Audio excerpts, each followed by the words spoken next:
Just want to do brief introductions and thank yous. First of all, my name is Jake Serago. I'm the curator of exhibitions here at UMOCA. I'll go into a little bit of what my job is and kind of what my role is tonight in a minute. But I wanted to first thank our sponsors. So we are fortunate to receive funding from the National Endowment for the Arts, the Andy Warhol Foundation, VIA Art, Diane and Sam Stewart Family Foundation, ZAP, and the Utah Legislature and Utah Department of Arts and Museums, and individual supporters like you. So also thank you for coming this evening. What I'd like to do kind of briefly on my end of things is kind of introduce what the exhibition is and my thought process behind the exhibition, and then I'll turn the time over to the panelists for about 5 minutes each to kind of give up their background and explanation of what they do and who they are. And then we'll move into about 45 minutes or so worth of conversation. And then 15 minutes towards the end if you all have questions for anybody on the panel. So, and is this loud enough for people to hear me? Okay, great. All right.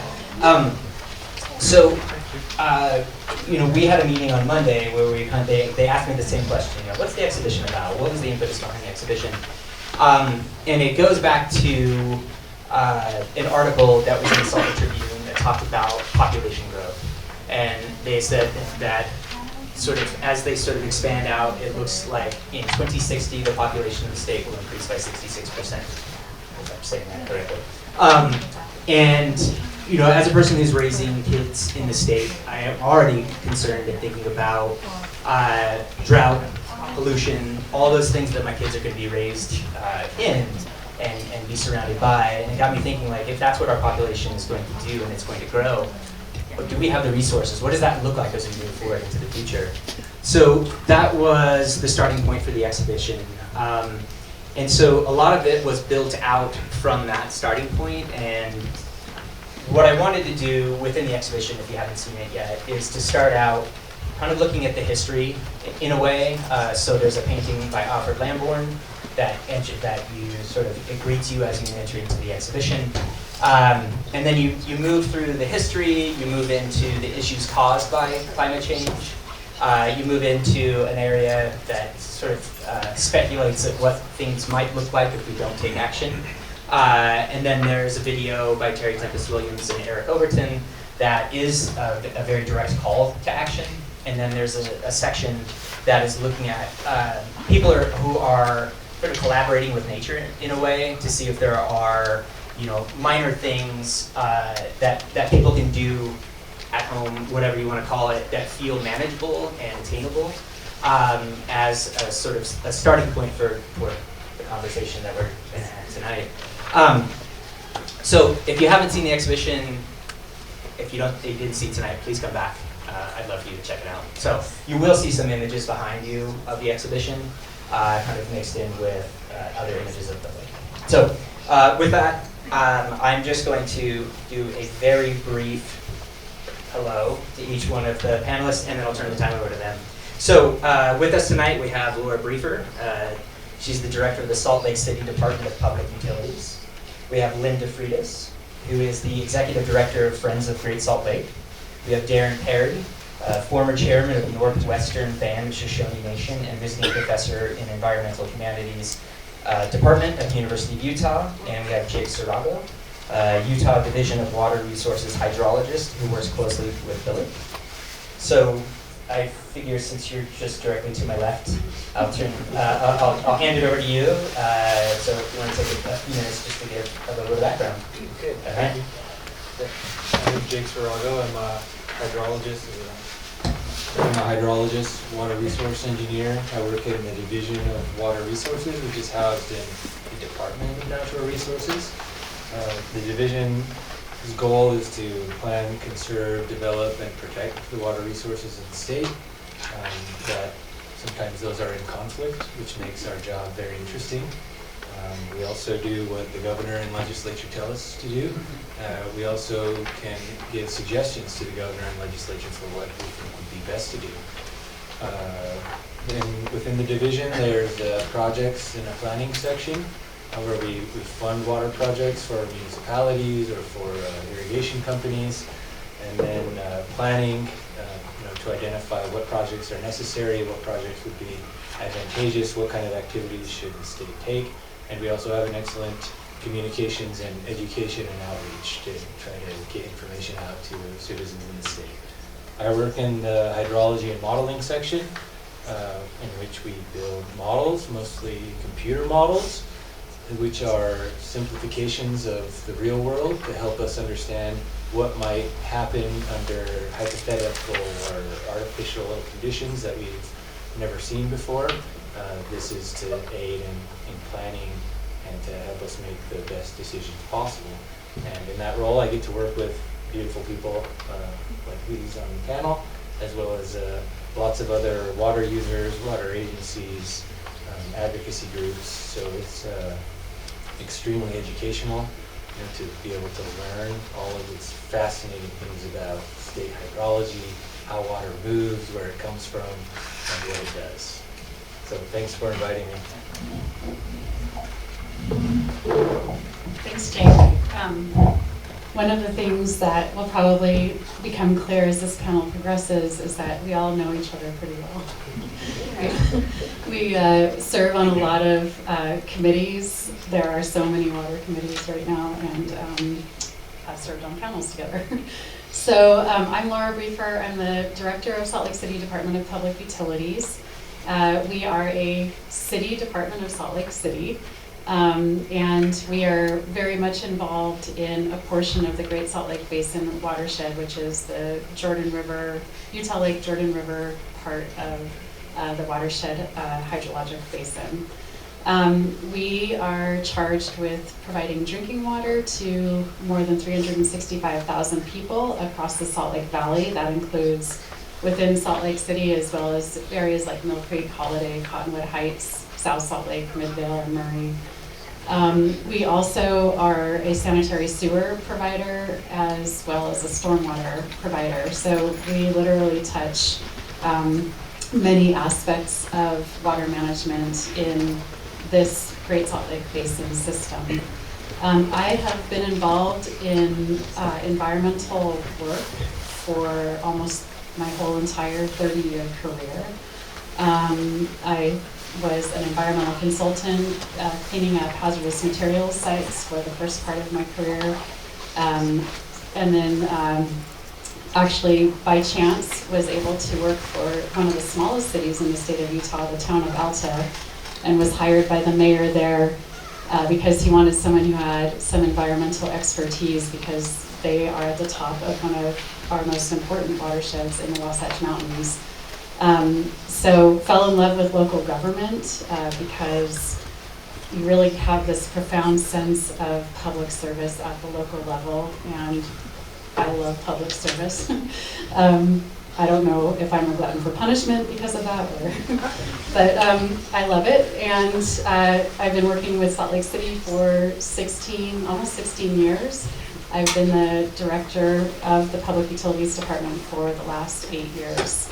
I am passionate about the environment. I have a background in environmental studies. That was my undergraduate degree a way long time ago. And I have a master's degree in public administration, so I get to marry this passion for environment with public policy and administration, deeply, deeply involved in water policy conversations that are going on around the state right now.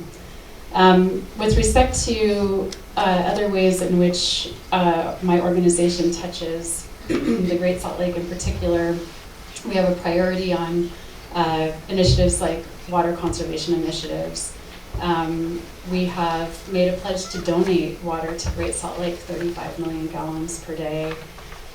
We have a process going on called Growing Water Smart within our Salt Lake City government that marries land use and water planning in a way that we haven't done before. And as a side note, that with respect to growth, as Salt Lake City area has grown, we've actually used less water overall. So since the year 2000, we've grown by 15% in population, and we've decreased our overall water use by 30%. And one of the other things that is a very important initiative for us right now is climate resiliency, which ties into Great Salt Lake, but also ties into a broader conversation about the future of the Salt Lake Valley and the future of our relationship to water in this area. So I'm grateful to be here. Thank you.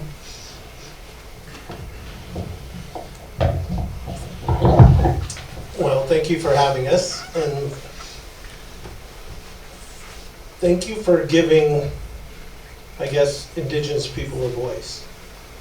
And so I grew up in Utah, listening to stories from my grandmother out on Antelope Island. Our creation story started at Antelope Island. And so I grew up with a different perspective.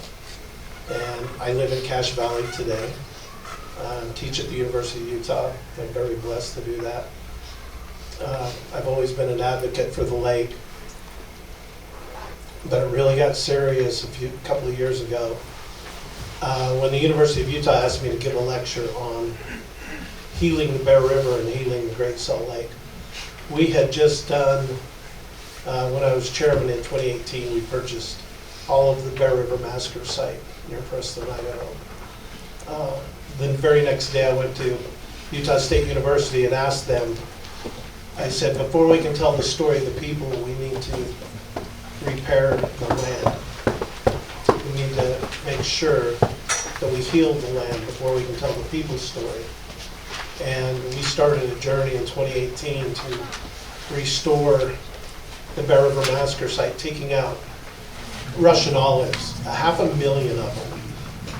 That if you don't know the science is telling us those Russian olives use 70 gallons of water a day, one tree. And we've taken out 500,000 of them. We've restored the watershed in a little creek we call Beaver Creek. After the massacre, the pioneers changed it to Battle Creek, of course. And so we're putting more water into the Bear River. We're using our senior water rights that we received when we bought 700 acres to just flow out. And so I became a steward. Well, I've always been a steward, but I became much more involved. After I gave that lecture, it was covered in the Salt Lake Tribune. I got a call from the University of Copenhagen 2 weeks later. And then in October, I went to Copenhagen and gave a talk about Indigenous perspective to climate and environment. And it just seems the time's right that we're starting to look at this maybe from a different perspective. Look, I'm going to talk a lot about science tonight. Think about this for a minute. I believe that science has got us into the problem we're in today. We live in the second driest state in the country. We have manufactured every drop of water that could be brought to the surface for our use, for development. And the fact that we're talking about bringing more people here with a limited resource. Well, we're going to need more science to get more water somewhere. Haven't we scienced the problem to death? And now the answer to our problem is more science? We know what to do. We know what the drivers of climate change are. We know all of these things, but we don't act. We don't act because we haven't incorporated values to the knowledge that we possess. And so, what I teach at the University of Utah is maybe let's look at it differently. Just because that land over there, that beautiful piece of land can be developed, extracted, depleted for the sake of short-term profits, maybe we need to start asking ourselves, should we? And at what cost, if we do it, will it come to future generations? We start asking those questions, then I think we have a chance. And so I'm just grateful to be here to share a perspective I learned from a wise old tribal elder grandmother, May Timbimbu, who taught me about not only our human relationships, but our non-human kinfolk, as she referred to the water and the plants and the rocks and the trees. And so we just need to start looking at it from a different way, and I hope that maybe I can share some of those thoughts with you tonight.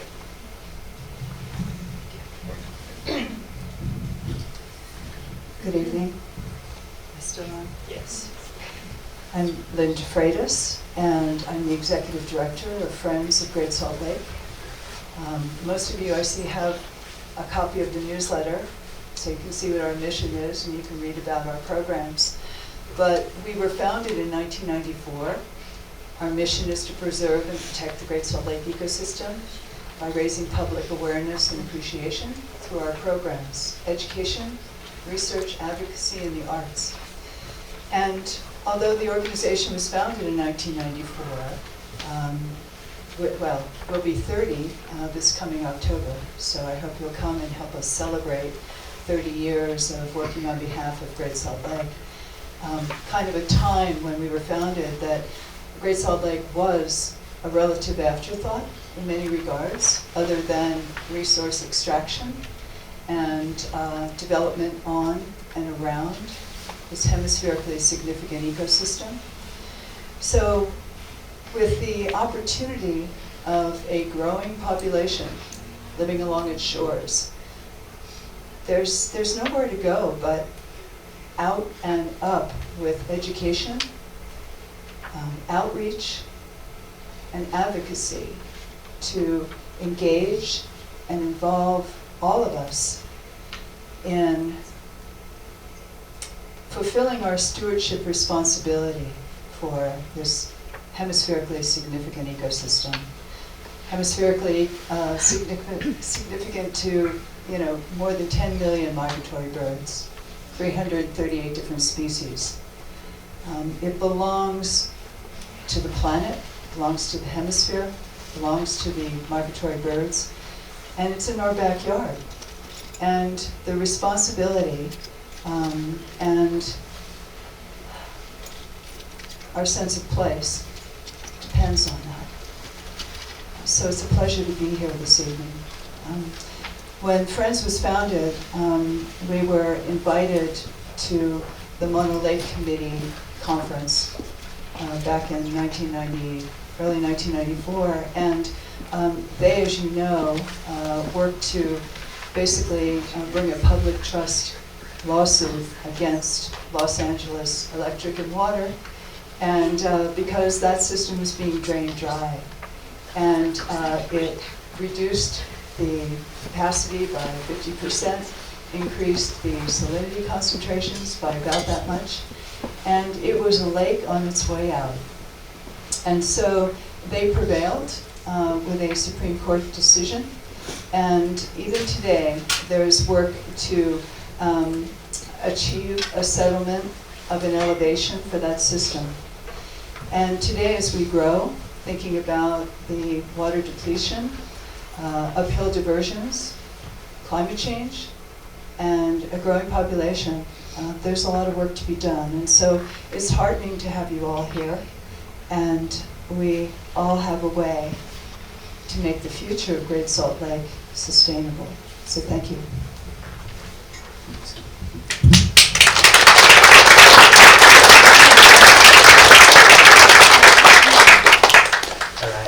So,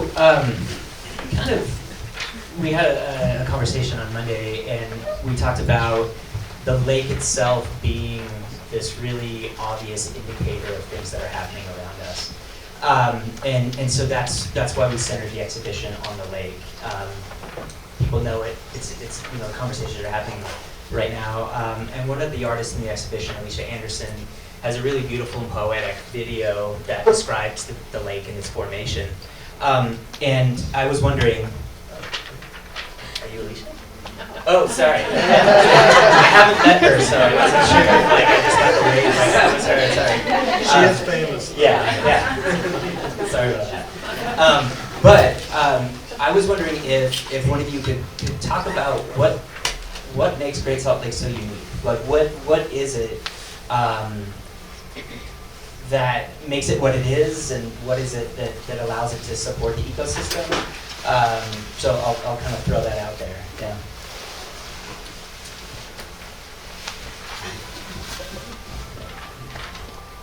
Well, I could talk about a couple of different things. One, I think the environment and hydrologically. Well, we live in the second driest state. We live in this small little pocket is an amazing oasis. Right on the edge of the great American desert, on the western edge of the Rocky Mountains, and Utah Lake, Great Salt Lake form this incredible microclimate, which was for the indigenous people knew this because of the productivity of food and wildlife. My pioneer ancestors knew about this and were able to create these amazing orchards, on western slopes of the foothills, which is just incredible, the productivity of the soil and this microclimate in this desert region. So that's one thing I think makes it really unique. And then, of course, the connectivity of Great Salt Lake to its larger watershed, that you have this, the ratio between the size of the lake and the size of the watershed is really special, that there's this sort of balance that does fluctuate, but somehow there's enough water that sustains the lake. And so that's fascinating. Also fascinating to me is I'm a son of the desert, and so I have always enjoyed the experience of being in the desert and this kind of stark spiritual connection that you can have. So I've been out on the waters of the lake, on the shores of the lake, seen and sort of felt this spiritual power. But I've also felt that in the city. I live up by the Capitol, and my experience with my neighbors and family is also amazing in the city. And my work has brought me to work with irrigators and food producers, and to be out in these open areas with all of the hawks and antelope, to see is also a kind of spiritual, human, grounding experience. And there's all these amazing things that happen, and they happen by using water, and it's not clear what should we do, build cities, farm food, sustain the environment. It's difficult decisions. I don't know exactly what, but that makes it a unique, that kind of connectivity. I'm sure we all have a unique perspective on the uniqueness of the lake, so I'll go next and then pass it along. So as a water manager, and as someone who's worked in the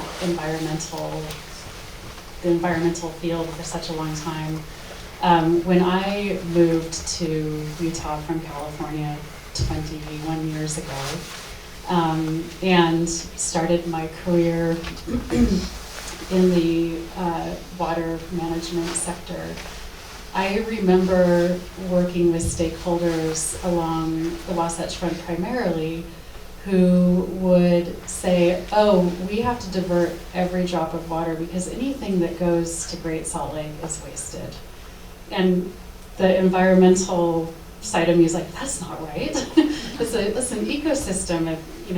We need to keep water in the system. And so I was kind of flummoxed by sort of that perspective. And that brings me to one of the things that I think is unique is the shifting values around the lake. It's more of a social, economic, cultural shift of values over time, where it's been a sacred area. We've had values about the sacredness of it. And then we had values that were completely utilitarian.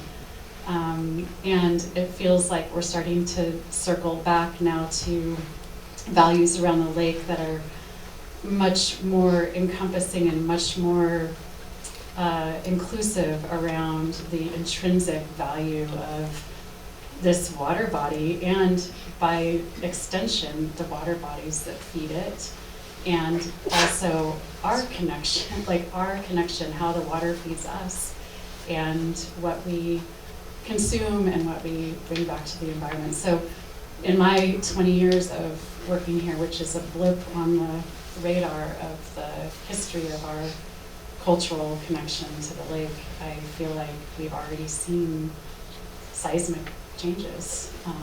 And the other unique part of this right now is that when I first started talking about water, I would get blank stares, 15, 16 years ago. Out of sight, out of mind, why do we care? And now we can fill up an auditorium at the Utah Museum of Contemporary Art, which is amazing. And it just, anyway, I'm done.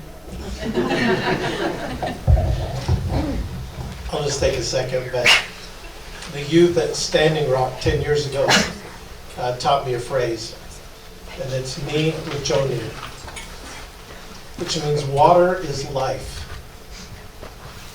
Do I need to say anything else?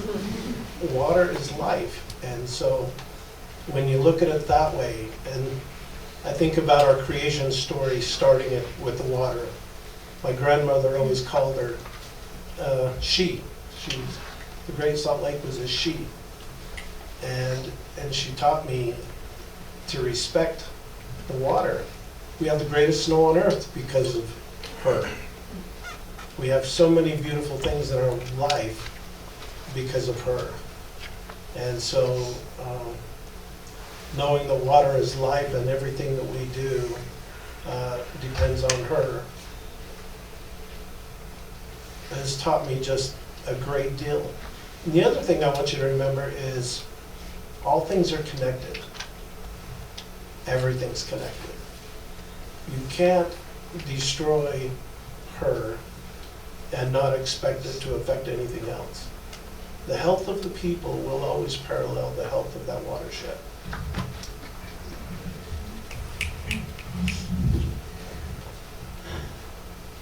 So Great Salt Lake is a terminal lake. Raise your hand if you know what a terminal lake is. Oh, good. Okay, well, a terminal lake has no outlet, which means that everything that comes into it, if it doesn't evaporate, then it's sequestered in the lake bed. And by dint of the fact that this terminal lake is a residual of Lake Bonneville, 20,000 years ago, and by dint of the fact that Great Salt Lake is located in the bottom of a 36,000 square mile watershed basin, which means that everything that comes into that lake and either evaporates out or is sequestered, but everything that doesn't come into that lake, unless it comes from precipitation, is an indicator of the lifeblood of that system. So we know that from a white paper that Dr. Wayne Wurzbaugh and his cohort at USU did about what have been the impacts on Great Salt Lake's elevation since statehood. And they looked at tree ring data. And they found that, precipitation, temperatures, everything was fine, but it was upstream diversion from a growing population that has kicked in to creating the most significant impact to the lake's livelihood, to the lake's fluctuation, even though the lake has always fluctuated. So it's a dynamic system. It has its highs, it has its lows, but it also has upstream impacts that are determiners to the lake's future. Years ago, I had the opportunity to tag along with a research crew from the Division of Wildlife Resources to Gunnison Island. It was to ground truth aerial surveys of pelicans. And we got to spend the night there. And on the way out from a marina kind of adjacent to the North Arm, and on the way out to Gunnison, I felt as though I was in the Odyssey on an epic voyage, going to a place that not many people have the opportunity to visit, and be with researchers so I could ask any question in the world, or I could overhear everything that they're talking about. And it was extraordinary. On one side of Gunnison Island was a pelican rookery. On the other side of Gunnison Island was California gull rookery. So there's all this clamor from the gulls all the time, and there's all this activity from the pelicans, flying to get food, coming back. And it was an extraordinary experience. And I have to say that it was probably the noisiest night I've ever experienced. But it's indelibly etched in my spirit. And I feel really honored to have had that experience.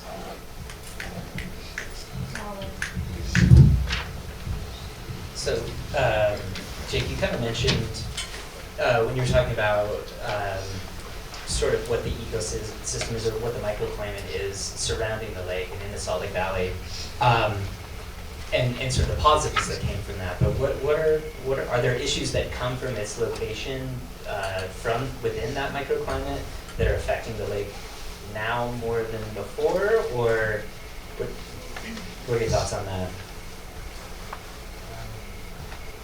If there's any. Well, I think Lynn Yeah. covered some of this uniqueness of the location Yeah. that makes it a terminal lake. But yeah, its location relative to the Rocky Mountains and the pinch between the mountain range and the Great American Desert make it a very unique place. There's a lot of unique. The whole lake itself is unique in the Western Hemisphere and critically important to bird migrations and bird reproduction and so many things really.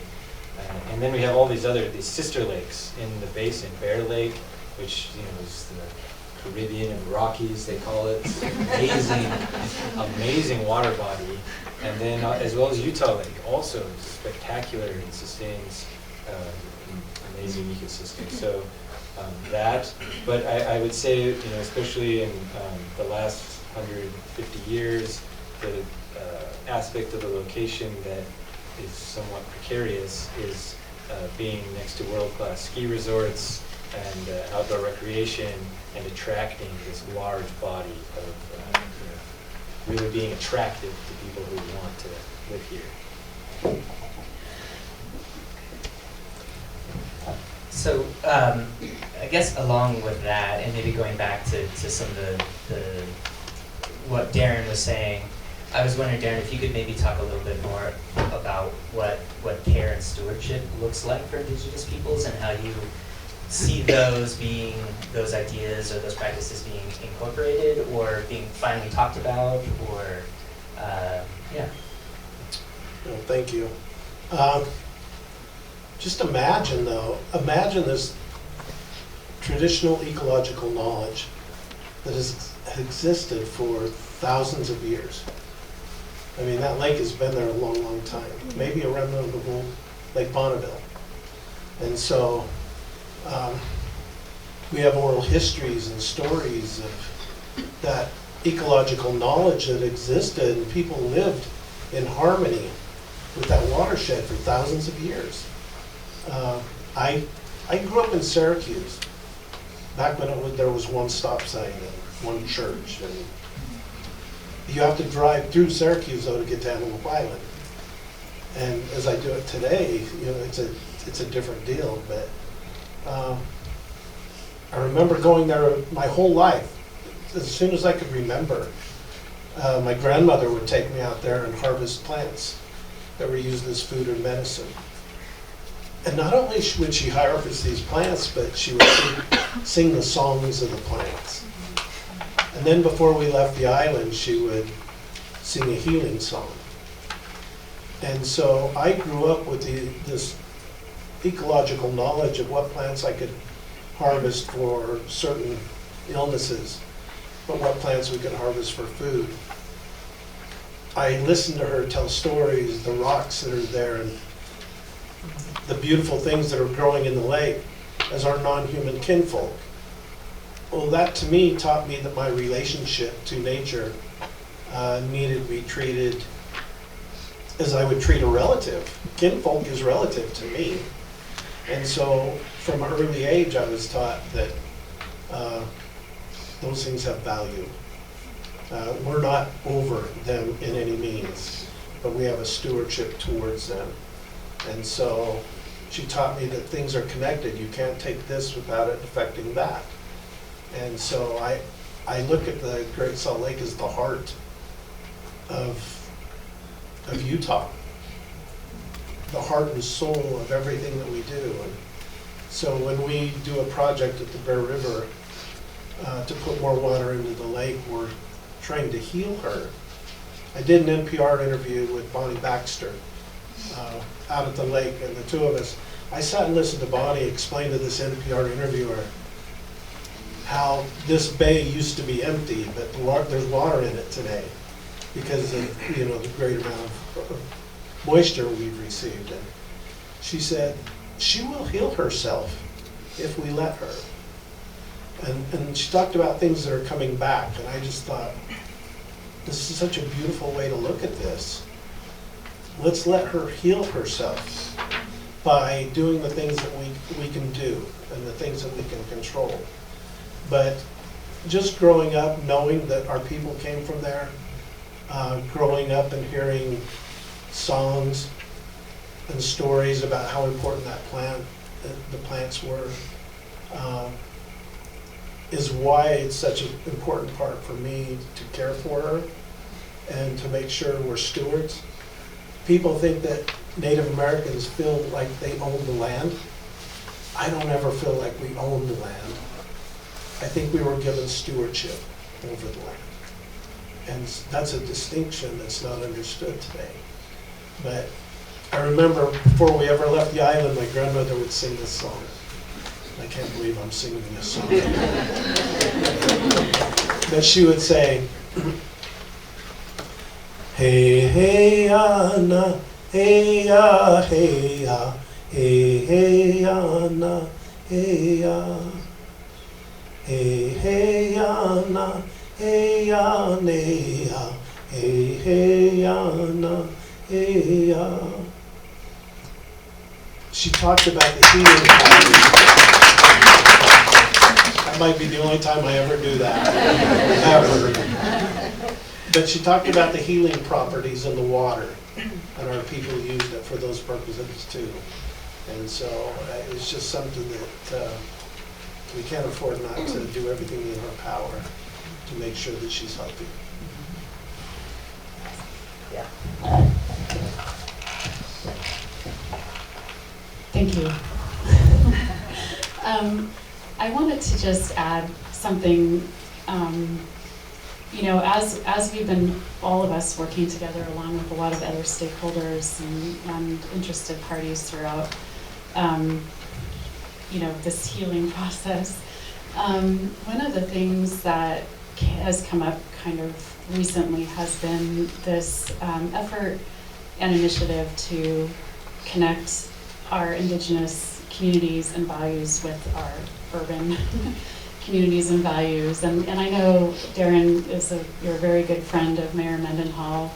And we've also created some relationship with the Ute Indian tribe as well. I've been to their reservation a couple of times and participated in ceremonies where water is just, it's sacred and it's special. And as a water manager, I wish we had more of that ethic and value. That, if through Darren's work or through the work of our relationships with our tribal community that has such a special connection, that we also realize we have that connection too. And water is not out of sight and out of mind, and we are connected to it. Oh, also, water doesn't know political boundaries either.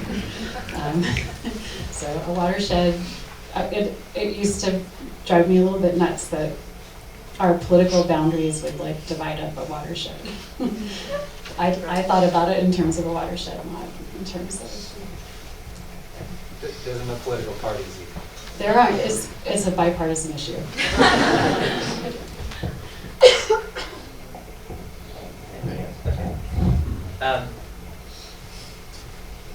So going back to something that Lynn said as well, you mentioned that the lake is always fluctuating. It's just a part of the natural cycle. What makes the current level or the lowest level it was in 2022.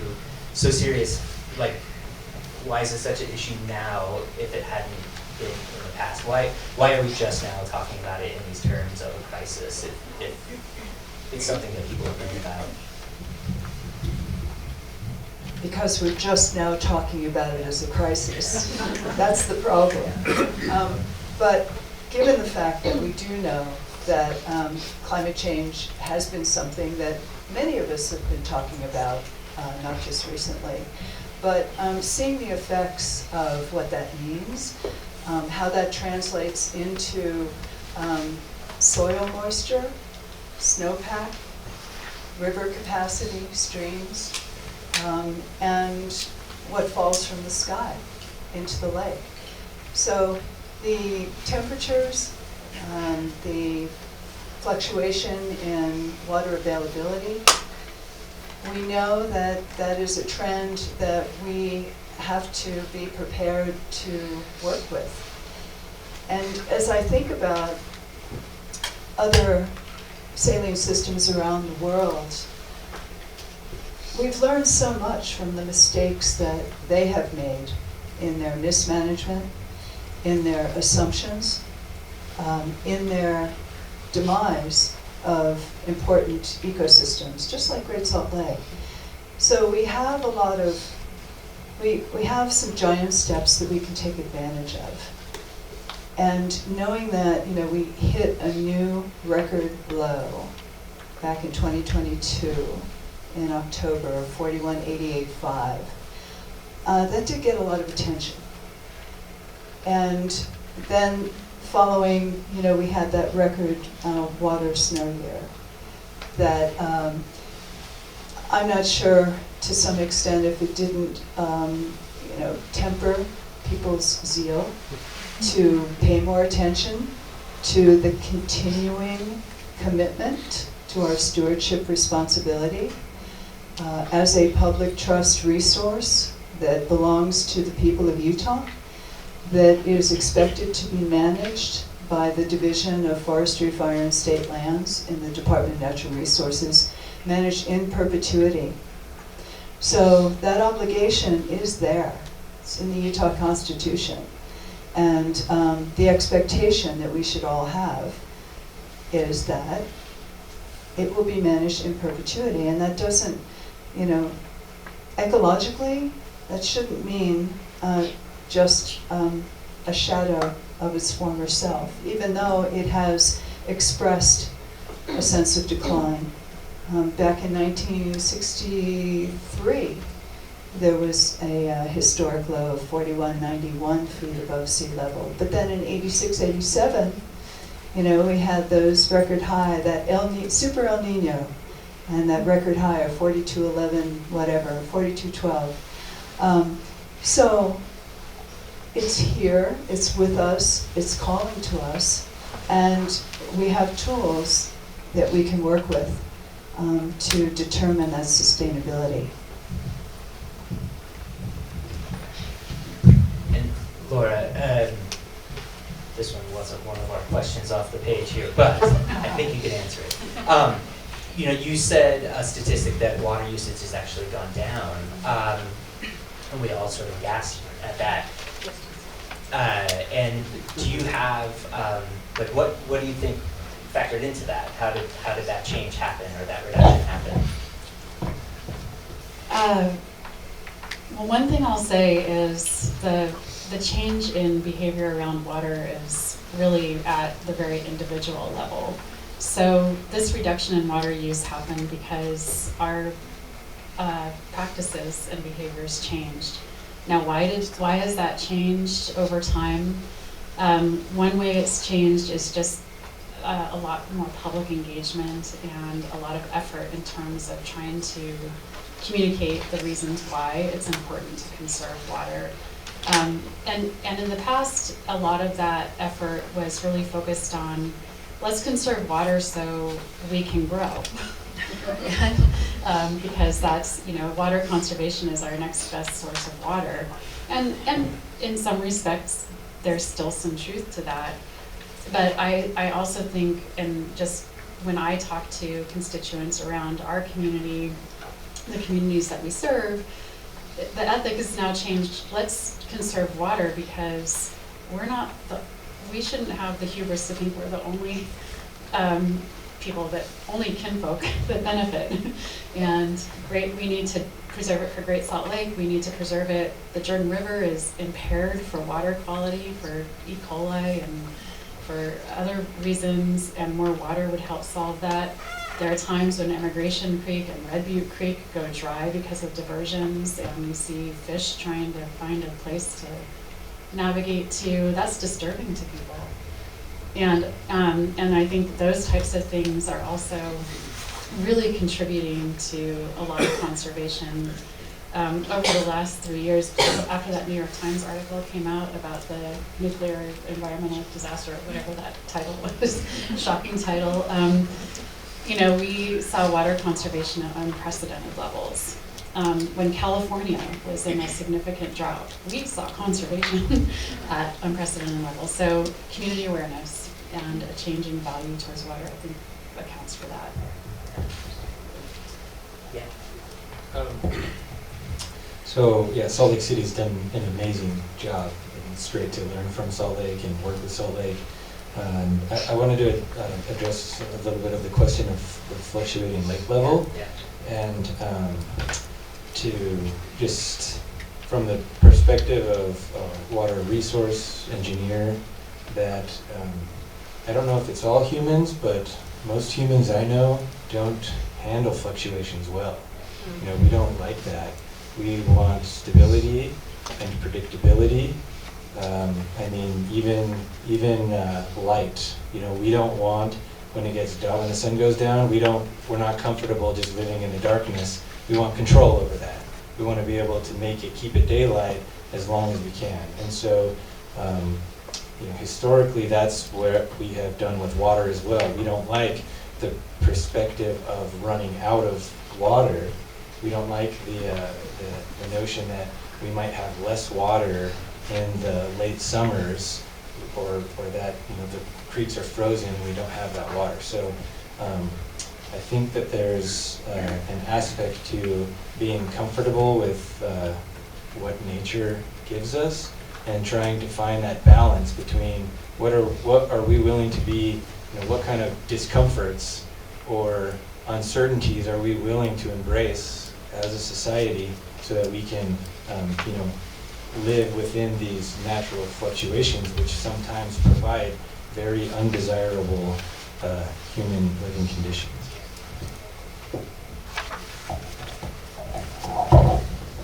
With that in mind, how do you educate people on, or how do you get that information out about living with that discomfort?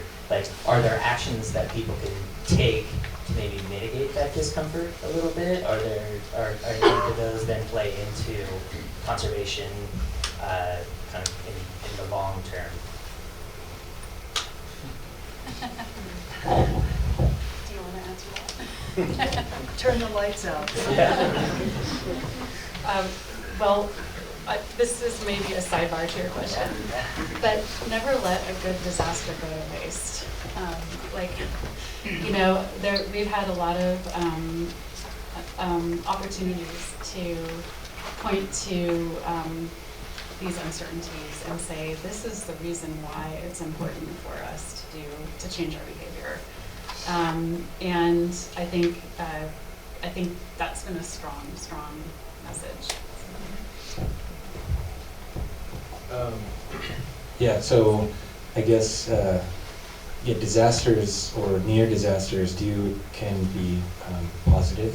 So I probably shouldn't say this, but say it, Jake.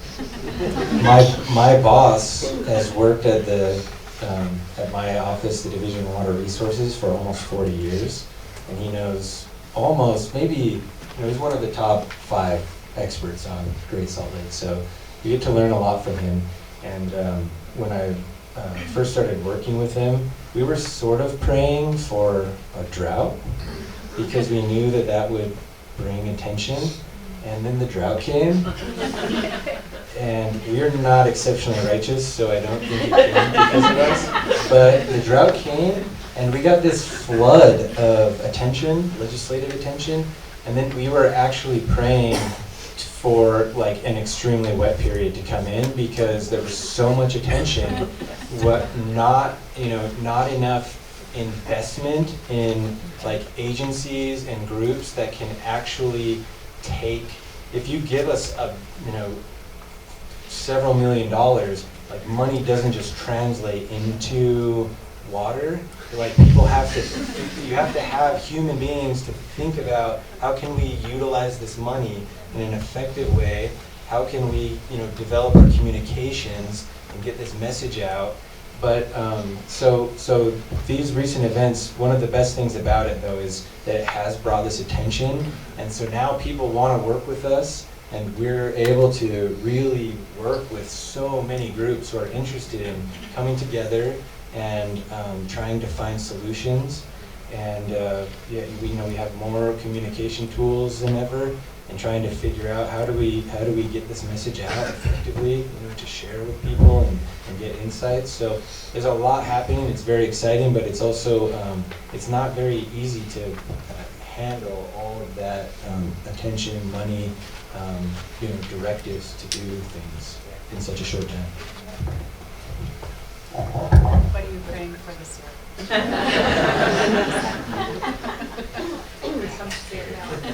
I was praying for this event. Ben on Got to pray for something else now. Send me a list. Send me Ben Rolling with it. You brought up something that was like a question a little bit further down on your list, but you talk about money coming in doesn't translate to water, but it does start to affect and inform collaboration. So what does collaboration look like between organizations, government organizations, nonprofits, indigenous peoples? How does that all kind of work and come together?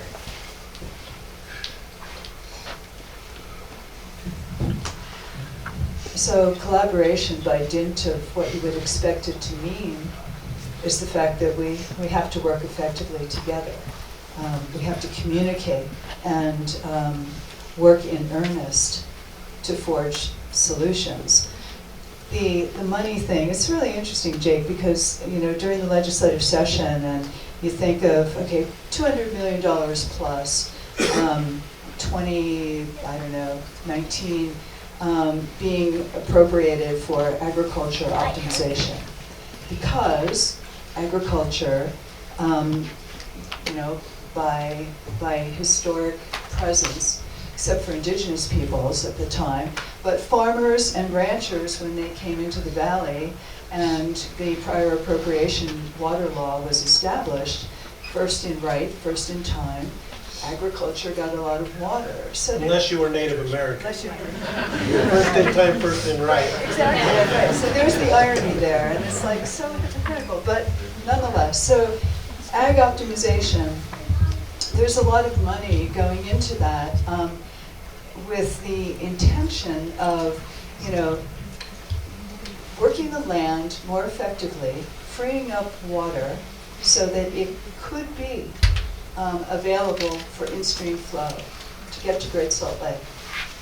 But accountability is something that needs to be achieved.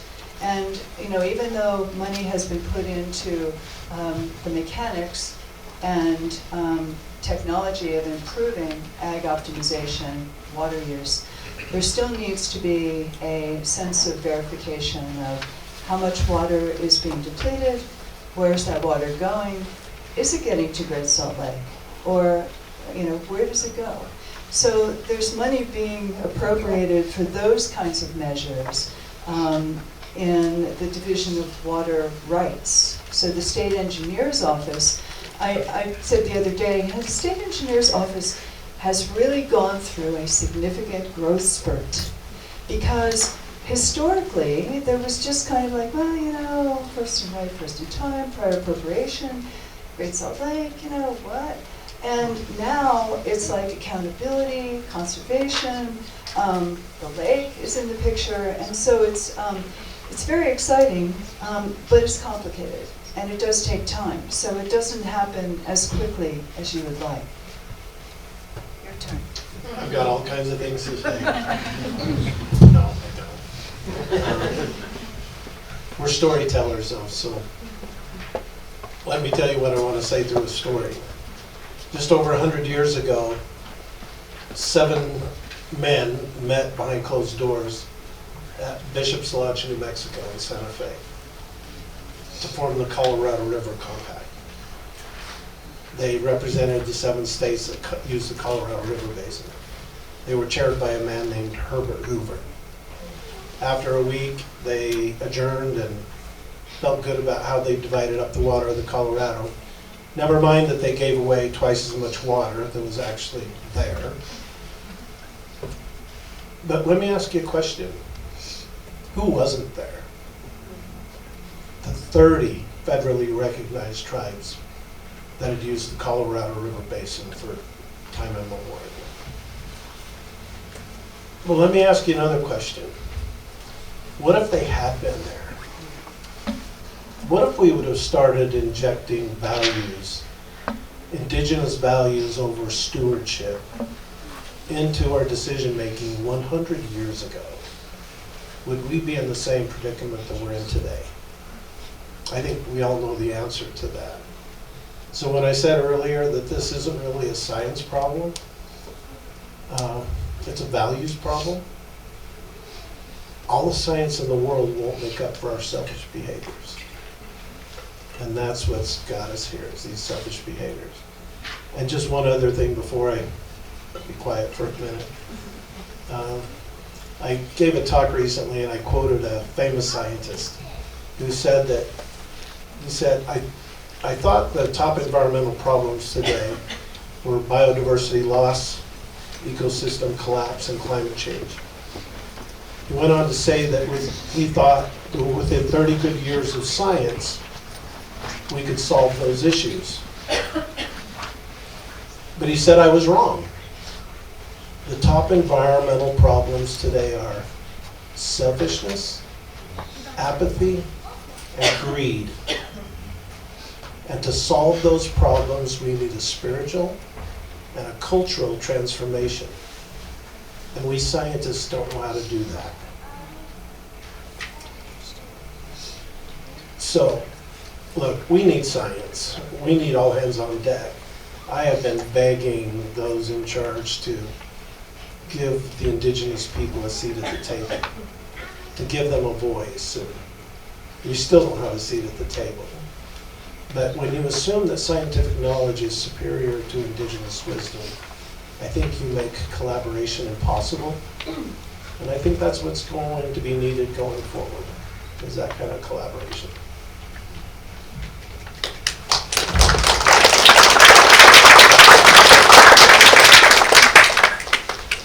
I'll just add 2 cents to the collaboration question. Having been involved in my career in numerous complex environmental dispute resolution and collaborative efforts, one ingredient that is necessary is trust, building trust. And it was described before how large this Great Salt Lake Basin is, and what is comprised in that basin are, agricultural interests, cities, towns, industry, a lot of people with a lot of different perspectives and a lot of different needs associated with the water in this basin. Environmental advocates, everybody. And one of the things that sometimes breaks my heart, honestly, is when I read a newspaper article where people are saying, well, it's somebody else's fault. And why, if they're not doing something, why should I do something? You can't have that kind of behavior in the collaboration, negotiation room on this issue.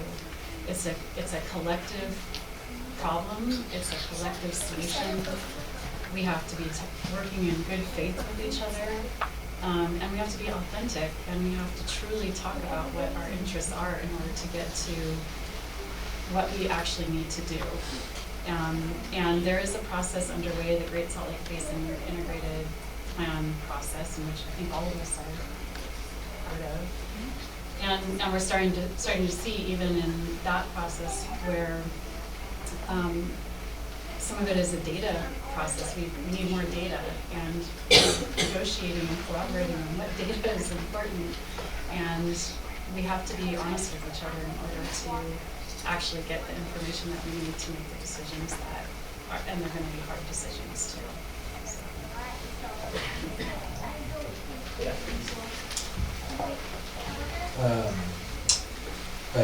Darren's right that ultimately the use of natural resources or how they're managed is all value based. And one of the roles of science, and I'm not a big advocate of technology, I did myself when I rode my bicycle here, but one role of science, and I work on the team at the Division of Water Resources working on this Great Salt Lake Basin Integrated Plan, which has never been done before. There's never been a basin-wide collaborative plan to look at what is water supply now, what might be water supply in the future, what are all of the water demands, and what are how might we go about changing infrastructure and policy in order to try to avoid undesirable consequences. That's never been done before, and there's good reason. It's because it's extremely difficult. This is a very complex basin, and actually collaborating and communicating is challenging to do. It's challenging to do interpersonally.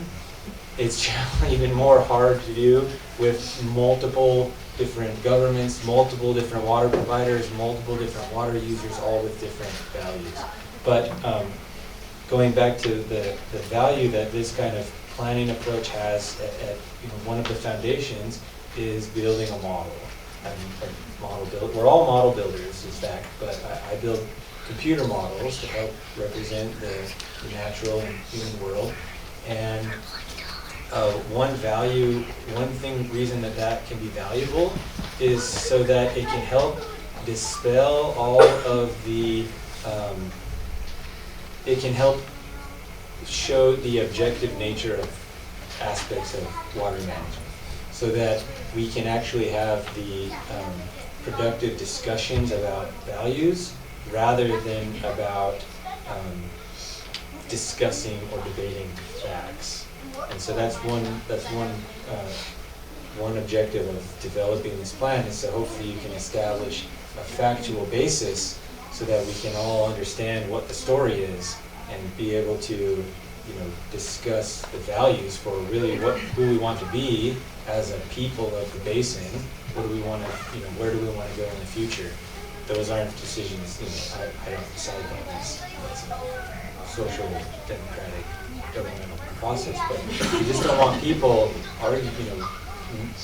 evading the values because they're fixed on things that we shouldn't be arguing about because it's a fact. So here we are in the process of developing a Great Salt Lake Basin Integrated Plan. And in 1999, Bob Adler, who was a professor of law at the University of Utah Law School, wrote a law review article toward comprehensive watershed protection and management of the Great Salt Lake ecosystem. So he was kind of ahead of his time. But he referred to all of these great examples and reasons why we needed to exercise that recognition of bringing the lake into its watershed and making the commitment that we should all be making to make sure that the lake is a part of that conversation. So it's taken some time, and this basin integrated plan is breaking the sound barrier. I referred to it in that context.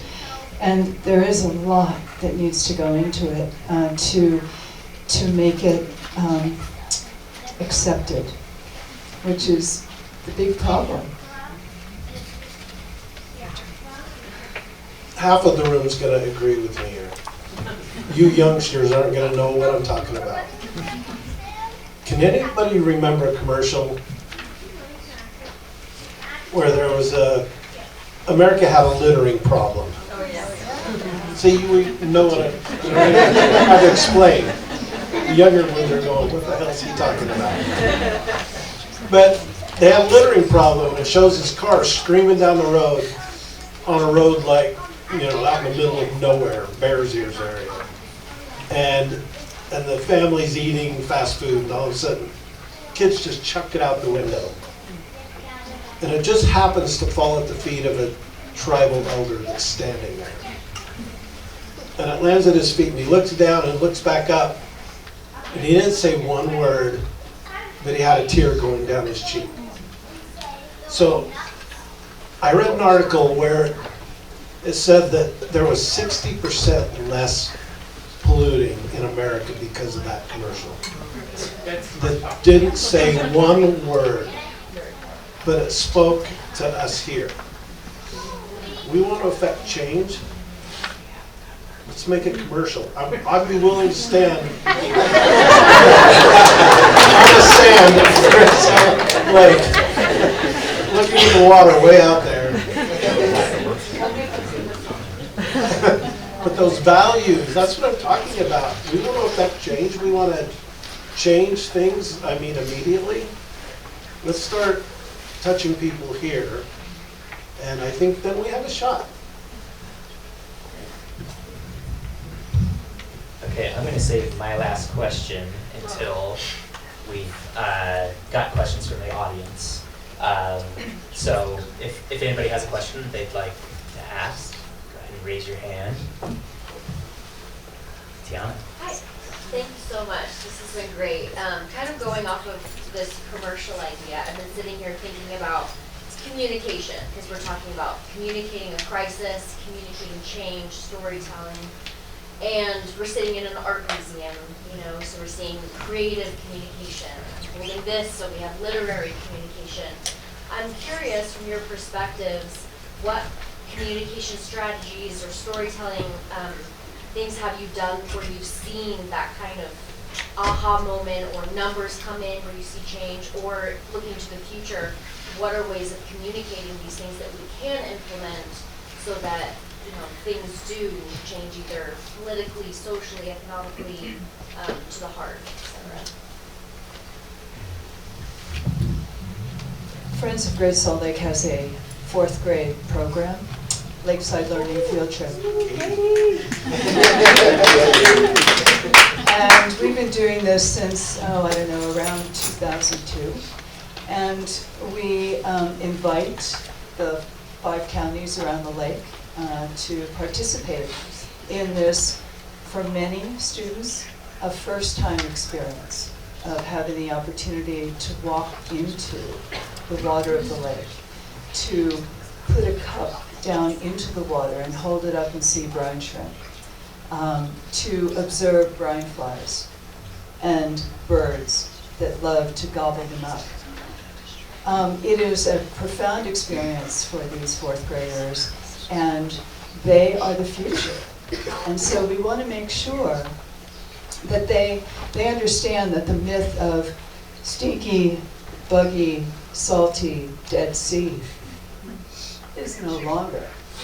It's not cool. It's not relevant. It's not us.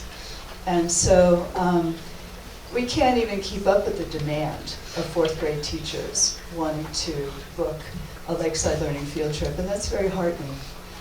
But that's one of the programs that we're very proud of and is very effective. Katie's a badass, I'll tell you that right now. I gave a talk last week at a growth and sustainability conference with business leaders from the business school at Utah State University. But going off what you just said, I quoted, to start my talk, I quoted a lady that I'd never heard before. And I'm sure it's going to tell my education level. Her name was Ursula K. Le Guin. She said, "We live in capitalism. Its power seems inescapable. but so did the divine right of kings. Any human power can be resisted and changed by human beings. Resistance and change often begin in art. And very often in our art, the art of words. And so it's going to take all of us, but art needs to play a powerful storytelling, art, all of those things touch us here. Where sometimes policy, government policies, touches here, and then the next day it's gone again. So we need to start advocating for those things that touch us where we can affect change. I'll just briefly add that there are a lot of different ways that people get communicated at these days, and I'm always pretty sensitive around people's bandwidth to take in information, and also like depressing information. But one of the things that I personally enjoy and feel is super effective is just good old-fashioned getting out and talking to people, meeting people where they are.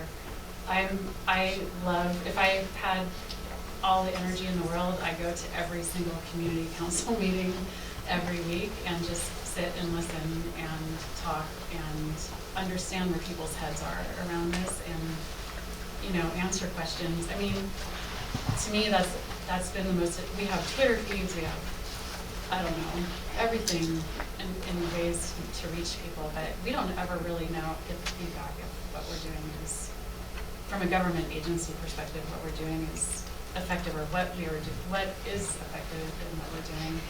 But that face-to-face work just feels really real to me.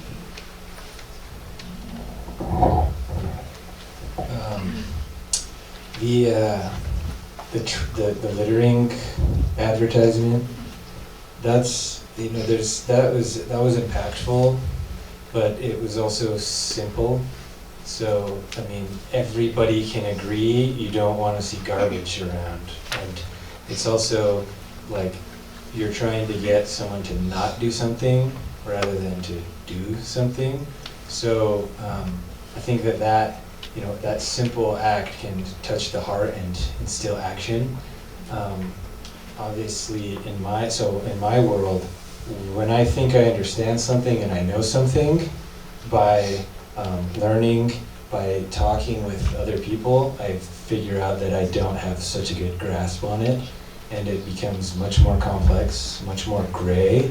So the whole story of what should be done, in terms of using water in this very unique and complex basin, that story is not straightforward from my perspective. So that makes it challenging. Obviously, as an individual, I have my own ethics and viewpoint, but as an employee of the state, I'm trying to kind of understand what people are dealing with from all sectors and walks of life, and the story becomes much less clear.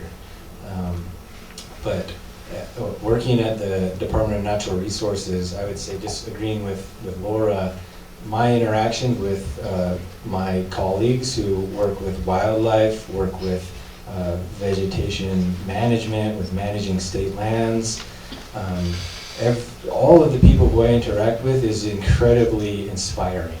You have these state workers who could make a lot more money elsewhere, and they choose to do this work, and their heart is in it, and you have the opportunity to learn so much and be connected with just even interacting with my colleagues here on this table. And that story, like those individual stories, I think are really what inspire and motivate me.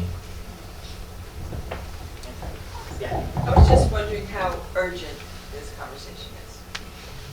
100 years late. Like, what happens if people are like, oh, I'll get to that when I get to that, or, it's not that big a deal, or how urgent is it? I think one of the things that put Great Salt Lake in its decline on the map is the exposed lake bed and dust. And I don't think, maybe a day goes by when you don't read about concern of dust in our air, exacerbating the air pollution that already exists. But there has been extensive research that has been done by Dr. Darren Parry at the University of Utah and the Department of Atmospheric Sciences, who traveled around the exposed lake bed on his bicycle. I call him the Magellan of Great Salt Lake. And he took samples of the salt crust and he characterized them back in the lab and found out that the salt crust, the dust components, that chemistry contains heavy metals and arsenic. And essentially it's a reflection of a mirror of where we are, what has come downstream, what has stayed in the lake, but also a part of the character of the landscape.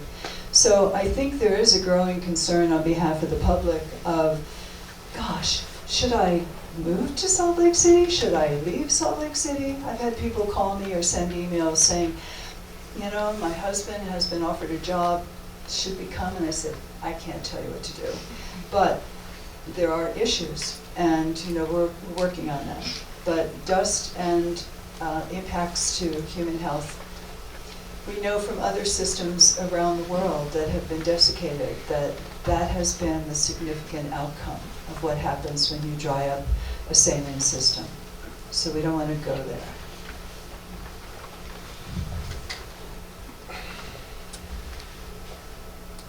I like the same. Yeah, We do want to look, I'm grateful that Salt Lake has saved all that water. But the problem is agriculture.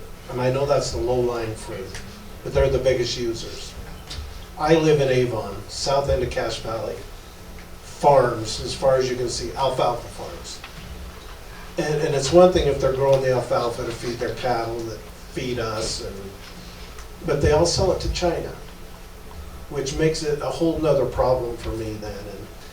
And until we change the archaic water laws that we have, the state needs to blow up that system and incentivize the farmers to save and not water when it's raining for 2 weeks straight and they're still out watering like crazy. Incentivize them to save and redo the water laws. First in time, first in right, yeah, unless you were native. It doesn't work. And then we got to figure out a way to meter it, police it. I had an old farmer tell me after a talk I gave about how much more water we're putting into the Bear River that's making it to the lake, and he said, bullshit. Those farmers in West Weber, downstream, if it's there, they're taking it. And that was so disheartening to hear. So until we can do that on a state level, let's do that. Because they're using 60 to 70% of it anyway. Then we'll make a chance. And I think we'll do it, but only last resort. We'll have to blow up the system because we have to. And I hope that's not the case, but I don't know how. So to Darren's point, finally, there have been laws through legislative initiatives that have, one, acknowledged the fact that water coming to Great Salt Lake can be considered a beneficial use. And that has always been a deterrent as far as water being conserved going to Great Salt Lake. But now it is an acceptable practice that the state engineer can acknowledge and can approve.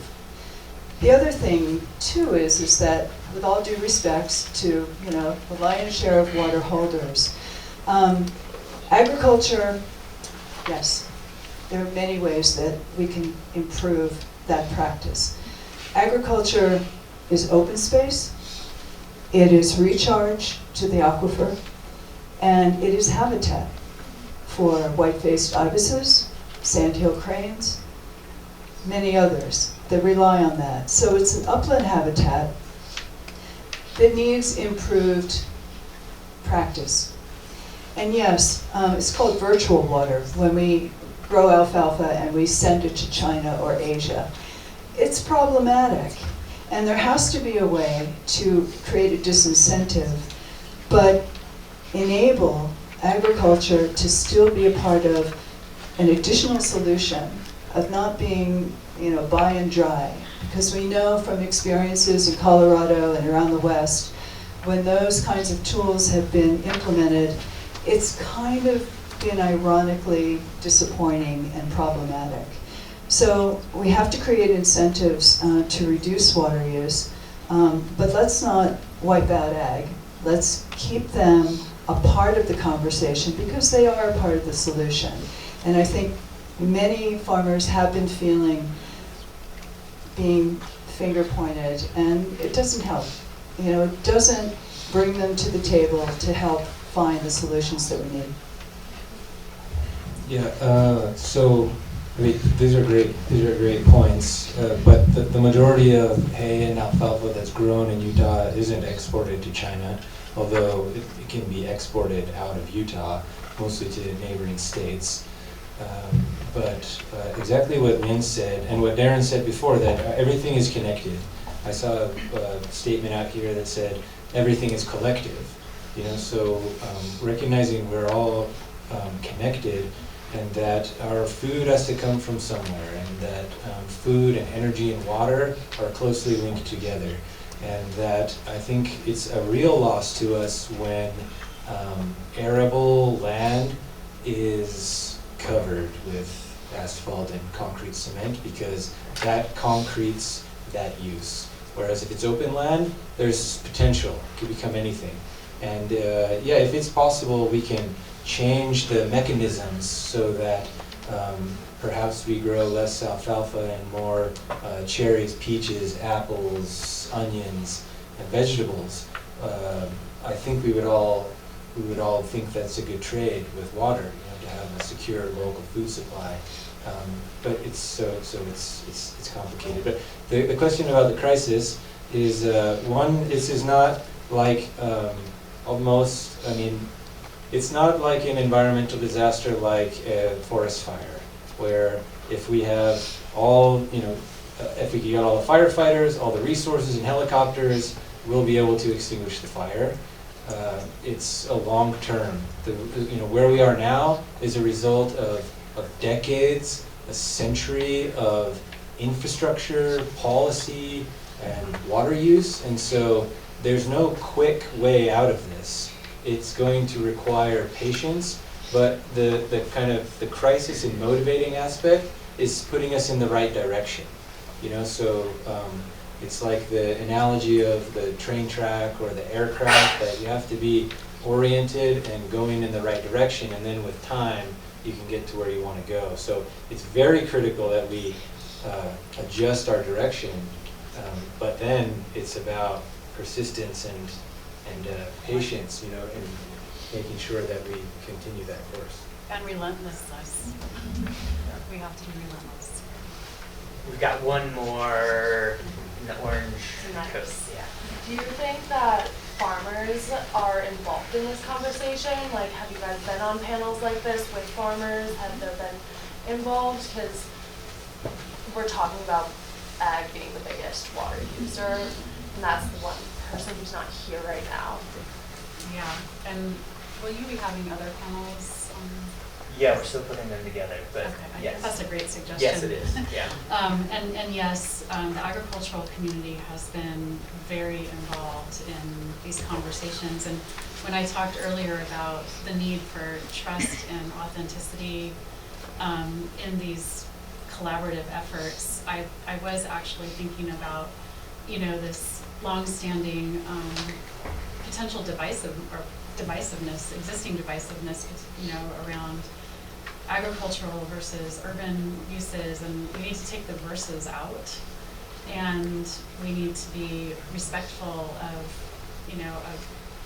value the culture, value the input, and include them in the meaningful conversation. It's like incentivizing them and getting the small farmers and our local food system built up, and not depleting the big ag, but letting them remain smaller and sustain our water source so much better. And yeah, Yeah, I would say I get to work with lots of different farmers and irrigators. One thing is they're definitely not homogeneous. You know, they're very different depending on where you are in the state, even within the Great Salt Lake Basin. But they also are, many of them are extremely adaptable. They want to improve. Farming is not easy.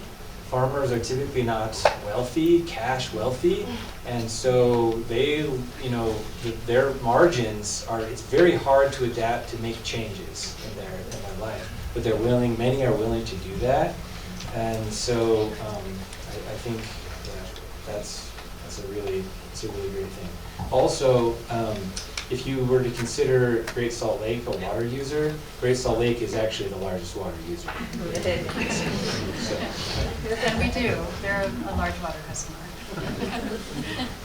All right, so I held off my last question, and I think things seem to be trending this way, but I wonder if you could each maybe answer this question. Are you optimistic in moving forward, what things look like for us? I am an optimist, but I'm not naive.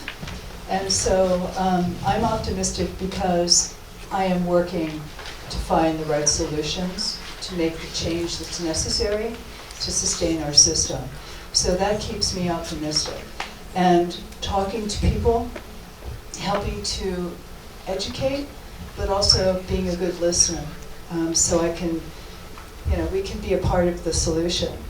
And consistent with that, I have a song.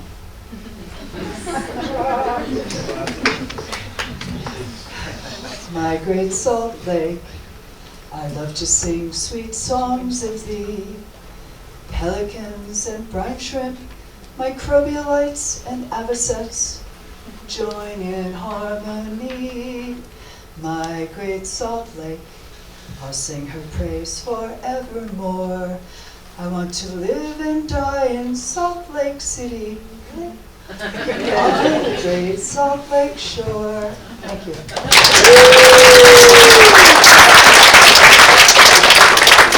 That was awesome. I do have hope, and what gives me hope is the Environmental Humanities students at the U. Your age group, the age group of UES that I meet with out on the island, that when I go to rallies, it's the youth that are there, that are raising their voice and saying enough's enough.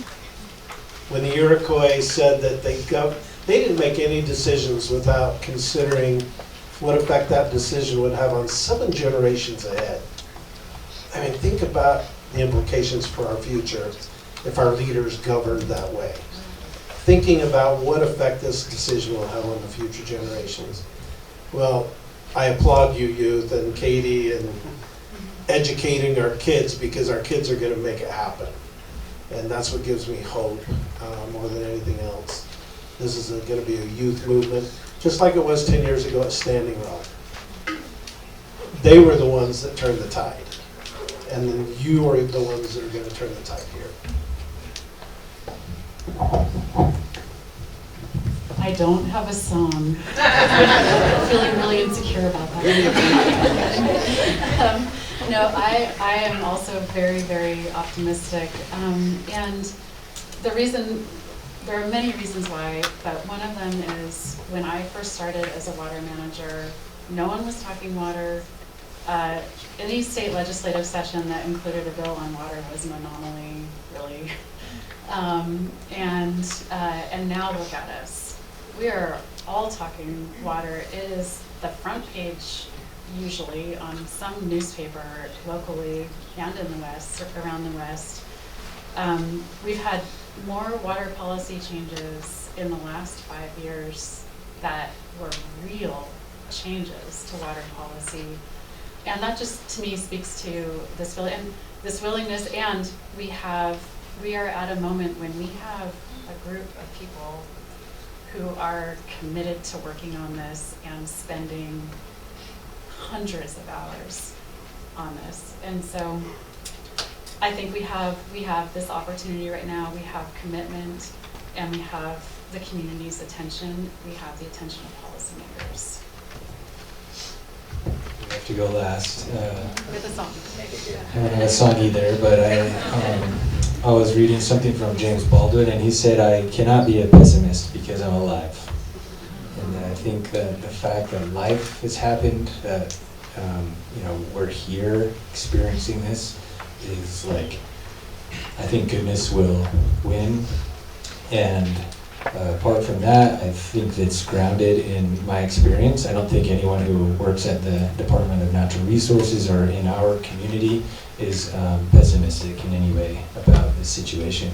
And that's partly because of the unprecedented amount of funding from the legislature, from the federal government, from local governments, unprecedented amount of legislative change, unprecedented levels of collaboration, groups who were never willing to share data or come to the table or participate are calling us and asking to be a part of the solution. And so there's so much momentum and so much good work happening that you can't help but be optimistic about the situation. Okay, well, thank you, everybody, for coming tonight. Thank you, panelists.